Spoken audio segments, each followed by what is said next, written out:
Hello friends, welcome to K Guru academy. இந்த video பதிவில் நம்ம பார்க்க போகிறது என்ன அப்படின்னா திருக்குறள் சீரீஸ். ஓகேவா? ஸோ ஆல்ரெடி நம்ம வந்து 2 வீடியோ பார்த்துருக்கோம் திருக்குறள் சீரீஸில். அதில் ஃபர்ஸ்ட் பார்த்தீங்க அப்படின்னா ஒழுக்கமுடைமை, அந்த அதிகாரத்தில் இருக்கக்கூடிய 10 திருக்குறள் பார்த்து முடிச்சிருக்கோம். அதை தொடர்ந்து பொறையுடைமையில் இருக்கக்கூடிய 10 திருக்குறளையும் நம்ம பார்த்துட்டோம். ஓகேவா? ஸோ அதே மாதிரி அதை தொடர்ந்து 3வது அதிகாரம் தான் இப்போ நம்ம பார்க்க போகிறோம். இந்த அதிகாரத்தினுடைய பெயர் பார்த்தீங்க அப்படின்னா ஊக்கமுடைமை. ஸோ ஊக்கமுடைமையில் இருக்கக்கூடிய அந்த 10 திருக்குறள்களை தான் நம்ம இந்த வீடியோ பதிவில் பார்க்க போகிறோம். ஸோ இந்த வீடியோ பதிவை முழுமையாக நீங்கள் பார்த்தீங்க அப்படின்னா கட்டாயம் ஊக்கமுடைமையிலேருந்து எப்படி வினாக்கள் கேட்டாலும் உங்களால் ஆன்சர் பண்ண முடியும். ஓகே, சரி. ஃபர்ஸ்ட் திருக்குறள்லேருந்து எந்த மாதிரி கொஷின்ஸ்லாம் கேட்பாங்க, திருக்குறளில் எந்தெந்த விஷயங்கள்லாம் நீங்கள் கவனித்து படிக்கணும் அப்படிங்கிறத நான் சொல்லிடுறேன். திருக்குறள் அப்படின்னும் பொழுது திருக்குறள் அதுக்கான பொருள், அதுக்கான சொற்பொருள் இதெல்லாம் படிப்பீங்க. இது மட்டும் இல்லாமல் திருக்குறள் சார்ந்த பிற தகவல்களையும் படிச்சுக்கணும். உதாரணத்துக்கு அது எந்தெந்த மொழிகளில் யார் யார் மொழிபெயர்த்தாங்க, அதில் எத்தனை அதிகாரம் ரிப்பீட்டடாக வருது, அப்புறம் எந்த வார்த்தைகளை திரும்ப திரும்ப பயன்படுத்தியிருக்காங்க, எந்த வார்த்தைகளை பயன்படுத்தவே இல்லை, ஸோ எதை பற்றின கருத்துக்கள் திருக்குறளில் சொல்லப்படலை, இது மாதிரி நிறைய தகவல்கள் திருக்குறள் சார்ந்து தெரிஞ்சிருக்கணும். இது உங்களுக்கு நியூ புக்லேயுமே கொடுத்துருக்காங்க, ஓல்டு தமிழ் புக்லையும் கொடுத்துருக்காங்க. ஓகேவா? இது மட்டும் இல்லை, திருக்குறளை எழுதின திருவள்ளுவர், ஸோ அவர் சார்ந்த தகவல்கள், அவருடைய பிற பெயர்கள், இது எல்லாமும் தெரிஞ்சிருக்கணும். ஓகேவா? ஸோ நான் முன்னாடியே சொன்ன மாதிரி திருக்குறள்ல இருந்து அதனுடைய குறள்கள்ல இருந்து கோடிட்டிடம் கேட்கலாம், அப்புறம் சொற்பொருள் கேட்கலாம், சொற்களை ஒழுங்குபடுத்தி சொற்றொடராக்குக கேட்கலாம். ஓகேவா? ஸோ அப்புறம் கூற்று காரணம் ரிலேட்டடான கொஸ்டின்ஸும் கேட்கலாம். திருக்குறள், அதற்கான பொருள், இது ரெண்டும் ரொம்ப ரொம்ப முக்கியம். அப்புறம் திருக்குறள் இடம்பெற்றுள்ள அதிகாரம். ஓகேவா? அப்புறம் முக்கியமான சொற்பொருள். ஸோ இது எல்லாத்தையும் நல்லா தரவா படிச்சுக்கோங்க. ஓகே, இப்போ நம்ம ஊக்கமுடைமை அதிகாரத்தில் இருக்கக்கூடிய ஒவ்வொரு குறளா பார்க்கலாம். ஃபர்ஸ்ட் குறள் பாருங்க. உடையர் எனப்படுவது ஊக்கம் அஃதிலார், உடையது உடையாரோ மற்று. அப்ப உடையர் அப்படின்னா என்ன, ஃபர்ஸ்ட் அது தெரியணும் இல்லையா? ஏதோ உடையர்னு கொடுத்துருக்காங்க அப்படின்னா என்னன்னு ஃபர்ஸ்ட் தெரியணும். இப்போ உதாரணத்துக்கு நீங்க இப்ப நோட்ஸ் எடுக்கிறதுக்கு கையில பேப்பர் பேனா வச்சிருந்தீங்கன்னு வச்சுங்களேன், அந்த பேனாவை உடையவர் யாரு? உங்க கையில தான் இருக்கு. அப்ப அந்த பேனாவை உடையவர் நீங்க தான் இல்லையா? அதே மாதிரிதான் ஒரு நோட்டு, இல்ல செல்வம், உணவு, எதுவா வேணாலும் இருக்கட்டும், ஏதோ ஒரு விஷயத்த தன்னகத்தே கொண்டு இருக்கக்கூடிய நபரை நம்ம என்னன்னு சொல்றோம்? உடையர் அப்படின்னு சொல்றோம். ஸோ அப்ப ஒருத்தரை உடையர் அப்படின்னு சொல்லி யார சொல்றோம் அப்படின்னா, யாருக்கிட்ட ஊக்கம் அப்படிங்கிற ஒரு விஷயம் இருக்கோ அவங்களதான் நம்ம உடையர் அப்படின்னு சொல்றோம். ஊக்கம் இல்லாம மற்ற என்ன வச்சிருந்தாலும் அவங்கள நம்ம உடையவர்னு சொல்ல முடியாது அப்படிங்கிறது தான் இந்த திருக்குறள்ல சொல்லியிருக்காங்க. ஓகே, திரும்ப ஒரு தடவை சொல்ல பாருங்க. உடையர் எனப்படுவது ஊக்கம் அஃது இல்லார், உடையது உடையாரோ மற்று. அதாவது உடையர்னு யார சொல்றோம்னா ஊக்கமுடையவர் தான், அது இல்லாதவர் உடையது உடையாரோ மற்று. வேற எதை வச்சிருந்தாலும் அவர் உடையவர் கிடையாது அப்படிங்கிறதான் இதுல சொல்லியிருக்காங்க. ஒருவர் உடையர் என்று சொல்ல சிறந்து நிற்பது ஊக்கமாகும். அது இல்லாதவர் வேறு உடையதாகிய பொருள்களை பெற்றிருந்தாலும் உடையவர் ஆகாதவர். அதாவது ஊக்கமுடையவரே எல்லாவற்றையும் உடையவர், ஊக்கம் இல்லாதவர் வேறு எதை பெற்றிருந்தாலும் உடையவர் ஆகாதவர். ஓகேவா? இதுல இருந்து என்ன புரியுது? ஊக்கமுடையவர் தான் உடையவர், ஊக்கம் இல்லாம வேற ஏதோ வச்சிருந்தாலும் அவர் உடையவர் கிடையாது அப்படிங்கறத இந்த திருக்குறள்ல சொல்லியிருக்காங்க. அடுத்த பாருங்க, அடுத்த திருக்குறள்ல என்ன சொல்லியிருக்காங்கன்னு பார்க்கலாம். உள்ளம் உடைமை பொருள் உடைமை நில்லாது நீங்கிவிடும். அதாவது ஒரு நபர்கிட்ட இந்த ஊக்கமுடைமை அப்படிங்கிறது எந்த அளவுக்கு முக்கியமானது அப்படிங்கிறத கூட சொல்லலாம். ஊக்கமுடைமை தான் ஒருவனுக்கு நிலை பெற்ற உடைமை அப்படின்னு சொல்றாங்க. இப்ப ஒரு நபர்கிட்ட, இப்ப உங்கள்கிட்ட ஒரு பேனா இருக்கு, நீங்க பேனா வச்சு எழுதுறீங்க, எழுத அந்த பேனால என்ன ஆகும்? இங்கு கரையும் இல்லையா, காலி ஆகும். ஸோ அப்போ ஒரு நோட் வச்சு எழுதுறீங்கன்னா அந்த நோட்ல உள்ள பேஜஸ் எழுதப்பட்ட பக்கங்களா மாறிக்கிட்டு இருக்கும். அது திரும்ப யூஸ் பண்ண முடியாது, திரும்ப அந்த பேஜை எழுத முடியாது. பென்சில்ல எழுதுனீங்கன்னா அழைச்சிட்டு எழுதலாம், பட் ஆனாலும் பெனில் எழுதும் பொழுது என்ன ரீயூஸ் பண்ண முடியாது. ஸோ இந்த மாதிரி செல்வம் நிறைய இருக்கு. ஓகேவா? இப்போ நிறைய செல்வம் இருக்கு, அதை செலவு பண்ண என்ன ஆகும்? கட்டாயம் ஏதோ ஒரு காலத்துல அது ஒண்ணுமே இல்லாம 0 ஆயிடும். ஆனா இப்ப உதாரணத்துக்கு கல்வி பாத்தீங்கன்னா, கல்வி ஒருவனுடைய நிலையான செல்வம்னு சொல்லுவோம் இல்லையா? ஸோ அதே மாதிரிதான் இங்க ஊக்கமும் ஒருத்தனுக்கு நிலை பெற்ற செல்வமா இருக்கக்கூடியது ஊக்கமுடைமை தான். இந்த ஊக்கம் இல்லாம வேற என்ன அவன்கிட்ட இருந்தாலும் ஏதோ ஒரு காலத்துல அவன்கிட்ட அது இல்லாம போயிடும் அப்படிங்கறதான் இந்த திருக்குறள்ல சொல்லியிருக்காங்க. ஓகேவா? உள்ளம் உடைமை உடைமை பொருளுடைமை நில்லாது நீங்கிவிடும்.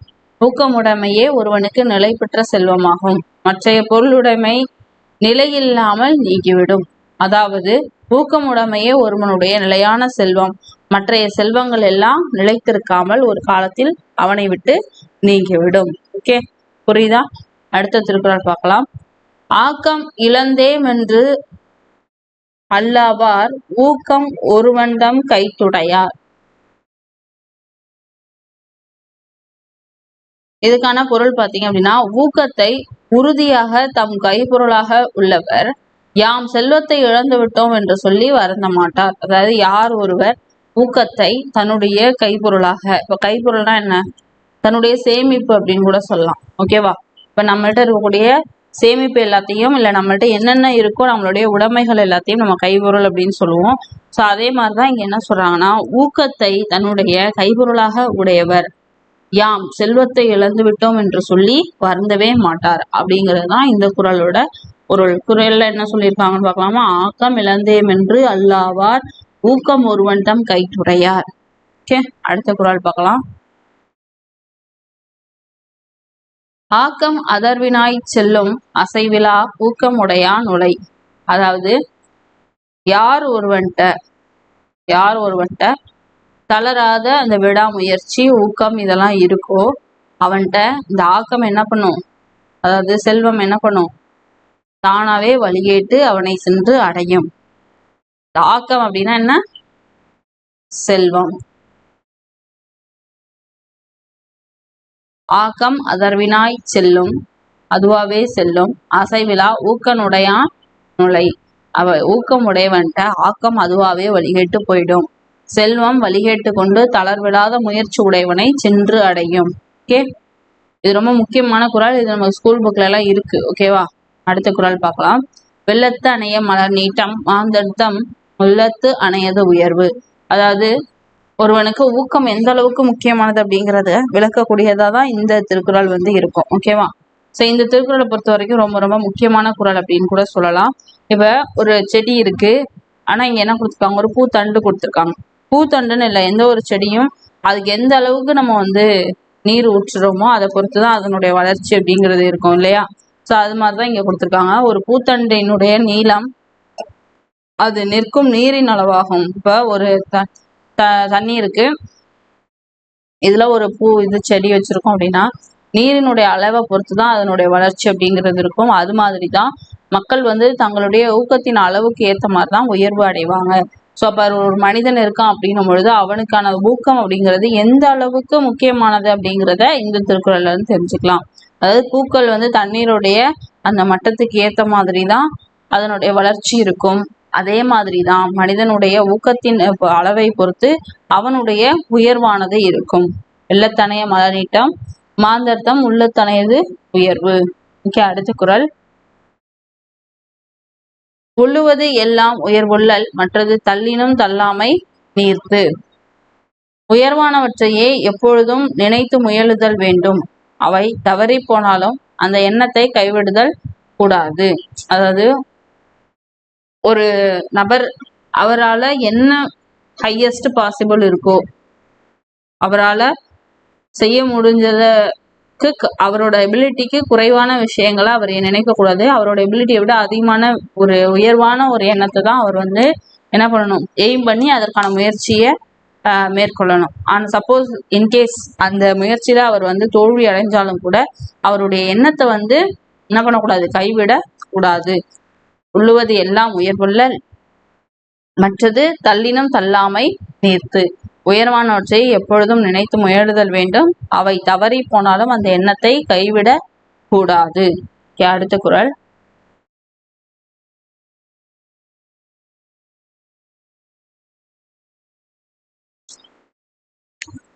சிதைவிடத்து ஒல்கார் உறவோர் புதை அம்பின் பட்டுப்பாடு ஊன்றும் களிறு அப்படின்னு கொடுத்துருக்காங்க. ஓகேவா? சிதைவிடத்து ஒல்கார் உறவோர் புதை அம்பின் பட்டுப்பாடு ஊன்றும் களிறு. என்ன இதுக்கான பொருள் அப்படின்னா, இதுக்கான பொருள் பாருங்க. உடலை மறைக்கும் அளவுக்கு அம்புகள் தைக்கவற்றாலும் யானை களிறுனா என்ன? யானை தான் இல்லையா? யானை தளராமல் தன் பெருமையை நிலைநிறுத்தும். அதுபோல மன எழுச்சி உடையவர் அழிவு வந்த விடத்தும் தளராமல் தன் பெருமையை நிலைநிறுத்துவார். அதாவது ஒரு யானைக்கு இது பண்ணி என்ன பண்ணியிருக்காங்க, கம்பேர் பண்ணி சொல்லியிருக்காங்க. சிதைவிடத்து ஒல்கார் புறவோர் புதை அம்பின் பட்டுப்பாடு ஒன்றும் களிறு. அதாவது ஒரு யானை இருக்கு, அதனுடைய உடம்பு ஃபுல்லா அம்புகளால தைக்கப்பட்டிருக்கு. அதாவது அம்புகள் வந்து அந்த யானோட உடம்பை சுற்றி யாரோ எழுதியிருக்காங்க. ஸோ அந்த மாதிரி உடலை மறைக்கிற அளவுக்கு அம்புகளால யானை வந்து பாதிக்கப்பட்டாலும் காயப்பட்டிருந்தாலும் தளராமல் யானை என்ன பண்ணுது, தன்னுடைய பெருமையை நிலைநிறுத்துகிறது. அது மாதிரி மன எழுச்சி உடையவர் அழிவு வந்த விடத்தும், மன எழுச்சி யாருக்கு இருக்கோ அவங்க என்ன பண்ணணும், தனக்கு ஒரு அழிவு வந்தாலும் தளராமல் தன்னுடைய பெருமையை நிலைநிறுத்துவாங்க அப்படிங்கிறதுதான் இந்த குறளோட பொருள். ஓகேவா? சுதைவிடத்து ஒல்கார் உறவோர் புதையம்பின் பட்டுப்பாடு ஒன்றும் களிறு. ஸோ இந்த திருக்குறள் அப்படின்னு நான் உங்களுக்கு கூட டெடிகேட் பண்றேன். ஏன் அப்படின்னா ஒவ்வொருவரும் ஒவ்வொரு எக்ஸாம் எழுதுறீங்க. ஸோ அதுல ஏதோ ஒரு விஷயத்த கத்துக்கிட்டு அதுல ஒரு தோல்வி இருந்தாலும் ஏதோ ஒரு விஷயத்த கத்துக்கிட்டு அடுத்த எக்ஸாமுக்கு ஒரு முயற்சி பண்றாங்க இல்லையா? ஸோ அவங்க ஒவ்வொருவருக்கும் இந்த திருக்குறள் வந்து நான் வந்து டெடிகேட் பண்ணலாம். ஏன் அப்படின்னா அதுல பாத்தீங்களா, பல அம்புகள் தைக்கப்பட்ட யானை தளராமல் தன்னுடைய பெருமையை நிலைநிறுத்தும். ஸோ இது அப்படியே யானையா உங்களை இமேஜின் பண்ணிக்கோங்க, அம்புகளா ஒவ்வொரு எக்ஸாமையும் இமேஜின் பண்ணிக்கோங்க. ஓகேவா? எத்தனை எக்ஸாம் வந்து உங்களை காயப்படுத்தினாலும் நீங்க என்ன பண்றீங்க, தளராம உங்களுடைய பெருமையை நிலைநிறுத்துறதுக்காக தொடர்ந்து போராடுறீங்க இல்லையா? ஸோ அதனால இந்த குறள் அவங்களுக்குலாம் பொருந்தும். ஸோ அது அவங்களுக்குலாம் வந்து பெருமையாவே இந்த குறளை வந்து என்ன பண்ணலாம், சொல்லிக்கலாம், இந்த குறள் மாதிரி நான் இருக்கேன் அப்படின்னு சொல்லி. ஓகேவா? சிதைவிடத்து ஒல்கார் உறவோர் புதையம்பின் பட்டுப்பாடு ஒன்றும் களிறு. ஓகே, அடுத்த குறள் பார்க்கலாம். உள்ளம் இல்லாதவர் எய்தார் உலகத்து வள்ளியம் என்னும் செருக்கு. உள்ளம் இல்லாதவர் எய்தார் உலகத்து வள்ளியம் என்னும் செருக்கு அப்படின்னா மன எழுச்சி இல்லாதவர், தனக்கு ஊக்கம் மன எழுச்சி ஒரு ஸ்பிரிட் இல்லாதவங்க இவ்வுலகத்தாருள் நாம் கொடையுடையோம் என்று சொல்லப்படும் மதிப்பை பெற மாட்டார். திரும்ப சொல்ற பாருங்க, மன எழுச்சி இல்லாதவர் இந்த உலகத்தாருள் நாம் கொடையுடையோம் என்று சொல்லப்படும் மதிப்பை பெற மாட்டார். ஓகேவா? மன எழுச்சி இல்லாதவங்க இந்த உலகத்தவர்ல இருக்கக்கூடிய நபர்கள்ல நாம் கொடையுடையோம் அப்படின்னு சொல்லக்கூடிய மதிப்பை பெற மாட்டார். ஆனா யாருகிட்ட மன எழுச்சி இருக்கோ அவங்க என்னது, நான் கொடையை உடையவன், நான் கொடை உடையோம், கொடை உடையோம்னு வேற, கொடை உடையவன் அப்படிங்கிறது வேற. ஓகேவா? சரி, ரெண்டும் ஒண்ணுதான். நாம் கொடை உடையோம் அப்படின்னு சொல்லக்கூடிய அந்த மதிப்பை இவங்க பெற மாட்டாங்க. யார் பெற மாட்டா? மன எழுச்சி இல்லாதவர். ஆனா மன எழுச்சி யாருக்கு இருக்கோ அவங்க என்ன பண்ணலாம், நாம் கொடை உடையோம் அப்படின்னு சொல்லிக்கலாம். ஓகே, புரிஞ்சுதா? உள்ளம் இல்லாதவர் எய்தார் உலகத்து வள்ளியம் என்னும் செருக்கு. செருக்குனா என்ன சொல்லுங்க, அதுக்கான பொருளை கமெண்ட்ஸ்ல சொல்லுங்க. ஓகே, அடுத்த குறள் பார்க்கலாம். அதாவது நாம் கொடையுடையோம் அப்படின்னு சொல்லக்கூடிய நபர் யாரு, மன எழுச்சி உடையவர். யாருக்கிட்ட மன எழுச்சி இல்லையோ அவங்க அந்த மாதிரி சொல்ல முடியாது. சிம்பிளான ஒரு மீனிங் தான். அடுத்த குறள்,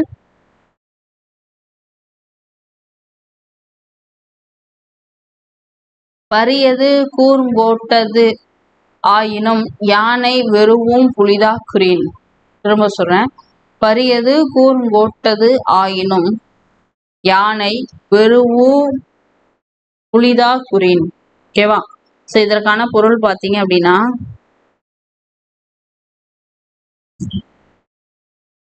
யானை பெரிய உடம்பையும் கூர்மையான கொம்புகளையும் உடையது ஆனாலும் புலி தாக்குமானால் அச்சப்படும்.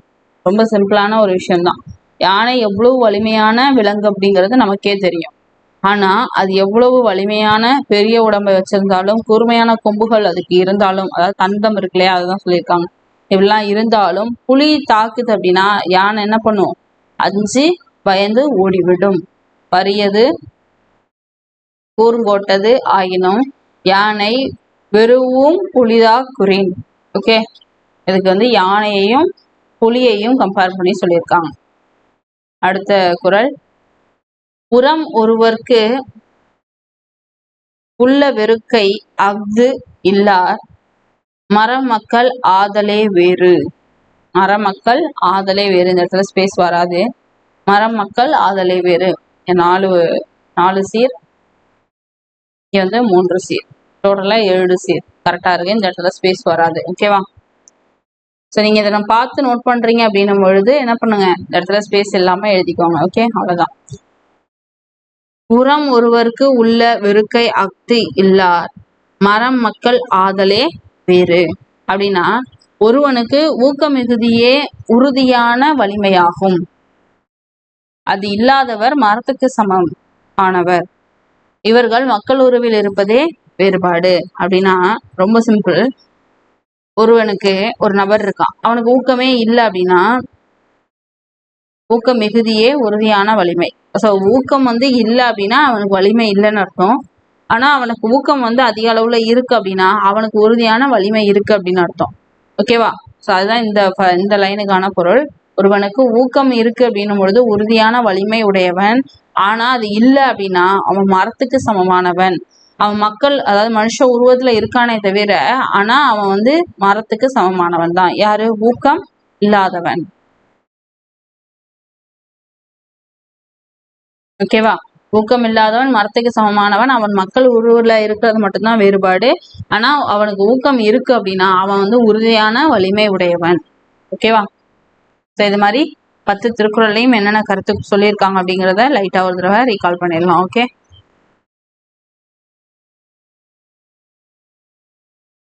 ஸோ ஃபர்ஸ்ட் குறள் பார்த்தீங்க அப்படின்னா உங்களுக்கு உடையர் எனப்படுவது ஊக்கம் அஃதிலார், உடையது உடையாரோ மற்று. அதாவது ஒருவர்கிட்ட ஊக்கம் இருக்கு அப்படின்னா அவர் உடையவர், ஊக்கம் இல்லாம வேற என்ன அவர்கிட்ட இருந்தாலும் அவர் உடையவர் கிடையாது அப்படிங்கறதுதான் இந்த குறளோட பொருள்.